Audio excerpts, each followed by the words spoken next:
कभी सोचा है कि डर, जिसे हम हमेशा एक दुश्मन समझते हैं, असल में एक मौका हो सकता है? आज हम इसी पर्दे को हटाने वाले हैं और ये देखने वाले हैं कि कैसे डर ही हमें हमारे असली स्व से मिला सकता है। देखिए, ये जो लाइन है ना, इसी में आज की हमारी पूरी बातचीत का सार छिपा है। डर को कोई राक्षस समझने की गलती मत कीजिए जिसे हराना है। नहीं, इसे बस एक पर्दे की तरह देखिए जिसके ठीक उस पार किसी की असली शक्ति इंतजार कर रही है।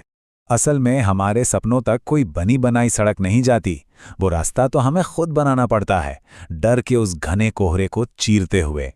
जरा सोचिए, इतिहास में जितने भी महान लोग हुए हैं, चाहे वो कोई वैज्ञानिक हों, कलाकार हों या कोई लीडर, हर किसी को अपने सबसे बड़े डर का सामना करना पड़ा।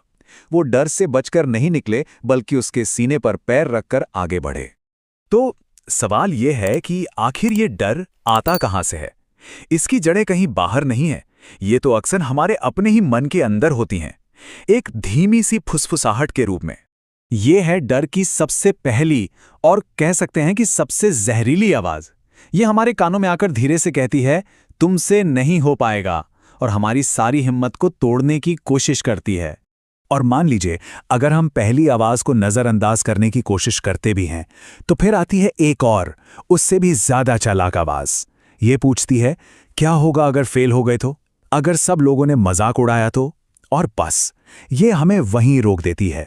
और पता है, यही सबसे खतरनाक चीज है। ये आवाजें सिर्फ ख्याल नहीं हैं, ये हमें काम करने से रोकती हैं। हम चीजों को टालने लगते हैं, अपने ही विचारों को दबाने लगते हैं, खुद पर शक करते हैं, और आखिर में अपनी ही बनाई हुई सीमाओं की जेल में कैद होकर रह जाते हैं। लेकिन हर कैद से निकलने का एक रास्ता तो होता है ना? और वो रास्ता तब खुलता है जब हम एक फैसला लेते हैं। ये जिंदगी का वो चौराहा है जहां हमें चुनना होता है, डर को चुने या अपने भविष्य को।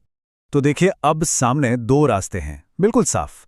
एक रास्ता है डर का, जो हमें गुमनाम भीड़ में कहीं खो देता है, और दूसरा रास्ता हिम्मत का है, जो हमें अपनी कहानी खुद लिखने का मौका देता है। जरा एक पल के लिए रुकिए और इस सवाल पर गौर कीजिए। क्या हो अगर कोई इंसान डरते डरते ही अपनी पूरी जिंदगी बता दे और कभी जान ही ना पाए कि वो असल में क्या क्या कर सकता था? ये ख्याल ही अंदर तक हिला देता है। और यहीं आकर हिम्मत का असली मतलब समझ में आता है। हिम्मत का मतलब ये नहीं कि डर लगता ही नहीं। अरे नहीं, हिम्मत तो वो है जब किसी के पैर कांप रहे हों, दिल जोर जोर से धड़क रहा हो, और वो फिर भी एक कदम आगे बढ़ा दे। ठीक है, तो अब तक हम ये तो समझ गए कि डर का सामना करना जरूरी क्यों है, पर अब सवाल है कैसे। तो चलिए, अब डर को एक रुकावट से एक सीढ़ी में बदलने का तरीका सीखते हैं। इसका रास्ता इन 4 कदमों से होकर जाता है। पहला, ईमानदारी से मान लें, हाँ मुझे डर लग रहा है। दूसरा, डर के बावजूद एक छोटा सा कदम उठाएं, चाहे वो कितना भी छोटा क्यों ना हो। तीसरा, डर को एक दुश्मन नहीं बल्कि अपना टीचर समझें। और चौथा, अपने अंदर छिपे उस योद्धा को खोजें। इस नजरिए से अगर देखें तो डर कोई स्टॉप साइन नहीं है। नहीं, ये तो एक साइन बोर्ड है जो हमें ठीक वही रास्ता दिखाता है जिस पर चलकर हम और मजबूत बन सकते हैं। तो चलिए, मान लेते हैं कि किसी ने हिम्मत दिखाई, इस मुश्किल रास्ते पर चला, तो पर्दे के उस पार आखिर मिलेगा क्या? इस हिम्मत का इनाम क्या है? चलिए देखते हैं। देखिए, इनाम सिर्फ मंजिल तक पहुंचना नहीं है। नहीं, असली इनाम तो वो इंसान है जो इस सफर के दौरान बना जाता है। एक आजाद, एक ताकतवर इंसान जो अपनी किस्मत की लकीरें खुद खींचता है। और सबसे कमाल की बात तो यह है कि ये जीत सिर्फ उस इंसान तक सीमित नहीं रहती। उसकी हिम्मत एक मशाल बन जाती है जो उन हजारों लाखों लोगों को रास्ता दिखाती है जो अभी भी डर के अंधेरे में कहीं फंसे हुए हैं। तो बस आखिर में एक ही सच याद रखना है, असली जिंदगी डर के उस पार ही शुरू होती है।